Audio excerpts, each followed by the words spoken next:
नमस्कार। खबरों की खबर में आपका स्वागत है। मुसीबत अकेले नहीं आती, जब यह आती है तो चारों तरफ से और भी कई सारी मुसीबतें आपको घेर लेती हैं।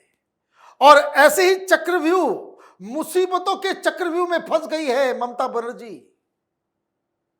Supreme Court, High Court, BJP, वाम दल, बाकी सारे लोग जो उनके विरोधी हैं वो तो खिलाफ में बयानबाजी कर ही रहे हैं।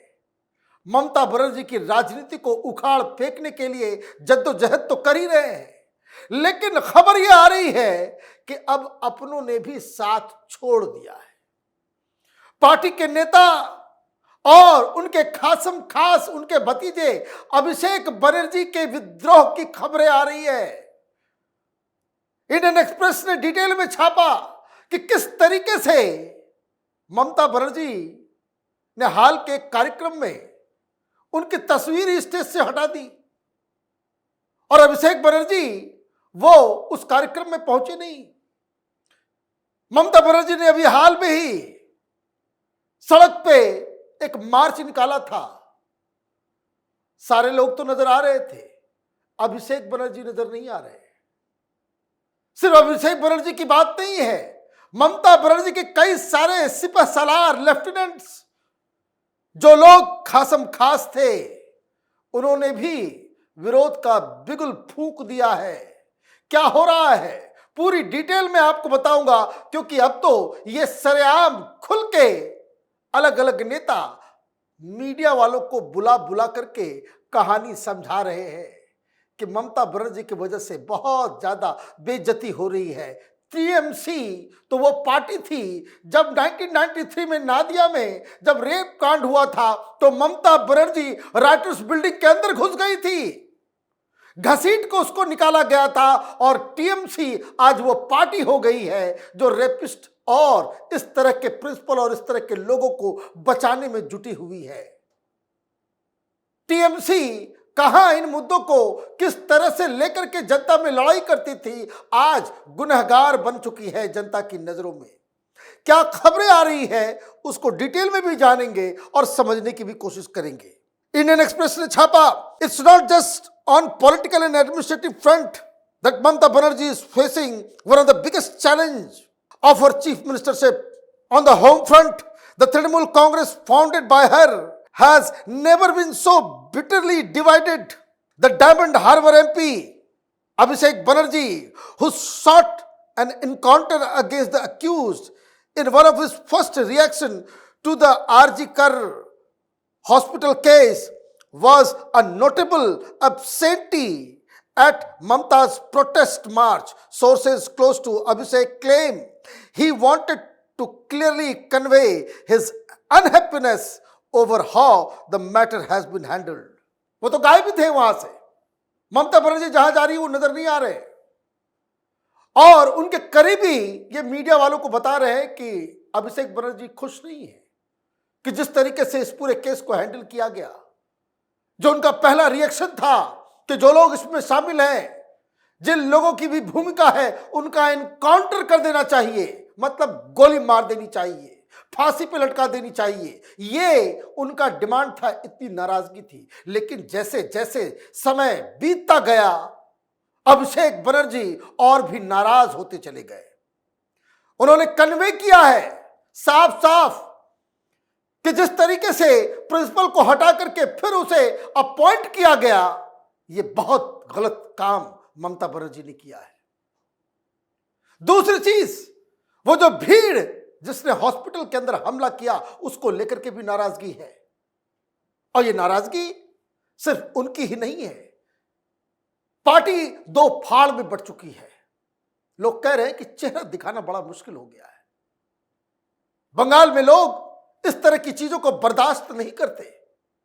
दूर दराज जगह पे हो जाए तो कोई बात नहीं, लेकिन कलकत्ता सिटी के अंदर मीडिया ग्लेयर, पूरी दुनिया की मीडिया की नजर के सामने आप इस तरह का उत्पात करेंगे तो आप लोगों के नजरों में गिरेंगे।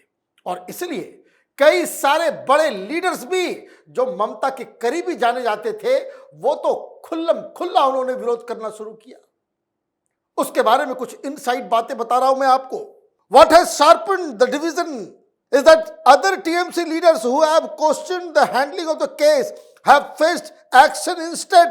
While former Rajya Sabha MP Shantanu Hussain was removed as spokesperson, sitting Rajya Sabha MP Sukhendu Shekhar Ray got a notice from the Calcutta police for spreading misinformation and approached the Calcutta High Court against it. TMC leaders of Abhishek's constituency, Diamond Harbour, commented on this in their social media post saying, Somayar Dak, Senapati Pod Dekhak, it is the need of the hour that the general shows the way. The general was a reference to Abhishek. Sukhendu बाबू और शांतनु सेन, इन दोनों पे action हो गया। Action के बाद भी ये लोग झुके नहीं हैं। अभी मैं आपको एक और बताऊंगा, ऐसा काम हुआ है जो ममता बनर्जी कभी सोच नहीं सकती कि उनकी पार्टी में लोग ऐसा कर सकते हैं। लेकिन ये डायमंड हार्बर में क्या हो रहा है? डायमंड हार्बर में क्या हो रहा है? डायमंड हार्बर में अभिषेक बनर्जी के समर्थक, उसके लोकल लीडर्स, वो लिख रहे हैं अपने अपने सोशल पोस्ट में बंगाली में, समयर डाक सेनापति पद देखा, मतलब समय की मांग है। ये समय जो है आवाज दे रहा है कि सेनापति तुम आगे बढ़ो, हम तुम्हारे साथ हैं। मतलब आप समझे कि ममता बनर्जी को हटाइए, मुख्यमंत्री बनिए। कोई ऐसी बात तो सामने बोल नहीं सकता, लिख नहीं सकता। ममता बनर्जी की साख गर्त में चली गई है। लोगों को अब ममता से डर नहीं लग रहा। क्यों? अभिषेक बनर्जी, ममता बनर्जी पिछले चुनाव के बाद से ही उनको यह डर लगने लग गया था कि नंबर 2 के पोजीशन पे ये कहीं मेरे लिए खतरा न बन जाए। शायद उनको लगा हुआ अखिलेश यादव से मिलके कि अखिलेश यादव जीते जी अपने पिता को किस तरह से कमरे में बंद करके खुद सत्ता पे काबिज हो गए, कहीं मुलायम सिंह वाली हालत तो ना हो जाएगी हमारी, इसलिए डर लग रहा था। लेकिन अभिषेक बनर्जी हैं जो बहुत सारे चीजों को लेकर के, कोविड के समय भी ये द्वंद्व चल रहा था, पूरे बंगाल में अलग तरह की नीति चल रही थी, योजनाएं चल रही थी, और अभिषेक बनर्जी डायमंड हार्बर में अपना हिसाब से चल रहे थे। लेकिन एक और कहानी सामने आई है, ये आज तक ने छापा है। कोलकाता रेप केस पर ममता के खास लोग ही उनके खिलाफ बोलने लगे हैं। ममता सरकार के तानाशाहीपूर्ण रवैये के चलते पार्टी में उनके खिलाफ आवाज उठने लग गई है। टीएमसी के राज्यसभा सदस्य सुखेंदु शेखर रॉय ने इस मुद्दे पर शुक्रवार को केंद्रीय गृह मंत्री अमित शाह को भेजे एक पत्र में हर जिले में 3-3 फास्ट ट्रैक कोर्ट स्थापित करने और ऐसे मामलों का निपटारा 6 महीने में करने की अपील की है।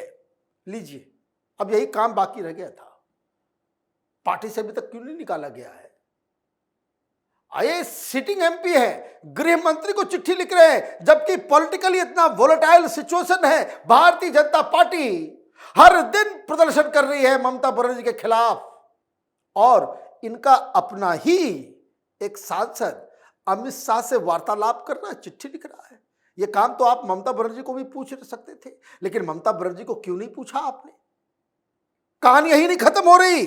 सबसे हैरान करने वाली बात यह है कि पार्टी मुखपत्र के संपादक और राजनीतिक दल का रवैया परस्पर विरोधाभासी है। यह सत्तारूढ़ पार्टी किस गर्त में ले जाएगी, इसे समझना होगा। 15 अगस्त को मुखपत्र जागो बांग्ला के अंक में जहां महिलाओं की ओर से आधी रात को हुए आंदोलन और प्रदर्शन की निंदा की गई थी, वहीं उसके संपादक निजी हैसियत से खुद 3 घंटे तक धरना पर बैठे थे। लीजिए, हर पार्टी का अपना एक मुखपत्र होता है, तो बंगाल में हर पार्टी का वो मुखपत्र बड़ा इंपॉर्टेंट होता है। तो जागो बांग्ला में आपने तो निंदा कर दिया, लेकिन जो निंदा करने वाले संपादक हैं वो जाकर के धरने पे बैठा है। ये ठीक वैसा ही चल रहा है। अन्ना को आंदोलन हो रहा था तो कांग्रेस वाले अन्ना के खिलाफ बयानबाजी करते थे और रात के अंधेरे में अपने परिवारों के साथ वो रामलीला मैदान आ जाते थे। ये लेजिटिमेसी इस आंदोलन को है कलकत्ता के बाहर लोग इसे समझ नहीं पाएंगे, क्योंकि जिस खौफ, जिस दमन के बीच बंगाल के लोग रहते हैं, जो खौफ टीएमसी का है, ये टीएमसी के लोग ही अब आंदोलित हो चुके हैं। आगे एक और मसला है, वो ये मसला है कि जिस तरह का बयान दिया जा रहा है, थू थू कर रहे बंगाल के लोग। ये किस तरह की पार्टी है? इसका कोई नेता है, कोई मंत्री है, वो कह रहा है कि ममता बनर्जी की तरफ जो उंगली उठाएगा उसकी उंगली काट दी जाएगी। कोई कह रहा है कि कुछ लोग ये सोच रहे हैं कि ममता बनर्जी के खिलाफ बांग्लादेश की जैसा सिचुएशन बना करके सरकार गिरा देंगे, लेकिन ममता बनर्जी ने अभी तक गोली चलाने का आदेश नहीं दिया है। धमकाया जा रहा है, धमकाया जा रहा है, और मामला इतना सेंसिटिव है, और आपके पता नहीं कहां कहां से उठा करके आपने लोगों को मंत्री और पता नहीं क्या क्या बना दिया है। एक टीएमसी का नेता कह रहा है कि यहां जो लड़कियां आ रही है वो काम धाम छोड़ के अपने बॉयफ्रेंड से मिलने के लिए आ रही है। ये भाषा नेताओं की होगी? आपके नेता खुद वहां जाकर के समर्थन दे रहे हैं, तो कहने का मतलब ये कि पार्टी तो पार्टी टूट की कगार पे आ गई है। समर्थन नहीं मिल रहा कहीं से। खबर बताया गया कि राहुल गांधी को फोन की ममता बनर्जी कि वो नाराज है कि इस तरह का अभी क्राइसिस के अंदर आप इस तरह की बातें ना करें, क्योंकि उन्होंने तो ट्वीट कर दिया था, लिख दिया था कि सरकार बचाने में लगी हुई है आरोपियों को। कांग्रेस पार्टी अलग आंदोलन, अधीर रंजन चौधरी ये कह रहे हैं कि ये भाषण देने का समय नहीं है, काम करो। कहने का मतलब ये है कि ममता बनर्जी के आसपास सिर्फ मुसीबत ही मुसीबत है, आफत आया हुआ है चारों तरफ से। हाईकोर्ट ने आज फटकार लगा करके भगाया। कल सुप्रीम कोर्ट में सुनवाई होने वाली है। सुप्रीम कोर्ट किस तरीके से वज्रपात करने वाली है टीएमसी सरकार के ऊपर, इसका ट्रेलर ऑलरेडी कल सुप्रीम कोर्ट ने दे दिया कि जिस तरह से तीखे तीखे सवाल पूछे। तो अब मामला सिर्फ एडमिनिस्ट्रेटिव और पॉलिटिकल नहीं है। ममता बनर्जी सबसे ज्यादा जिस वजह से उनको नुकसान होगा वो है टीएमसी के अंदर धीरे धीरे उठ रहा बवाल, ये आग, ये बगावत, ये विद्रोह, ये ममता बनर्जी की राजनीति को नेस्तो नाबूद कर देगी। आप देखते रहिए कैपिटल टीवी। हमारे वीडियोस को लाइक कीजिए, शेयर कीजिए और हमारे चैनल को सब्सक्राइब कीजिए। धन्यवाद।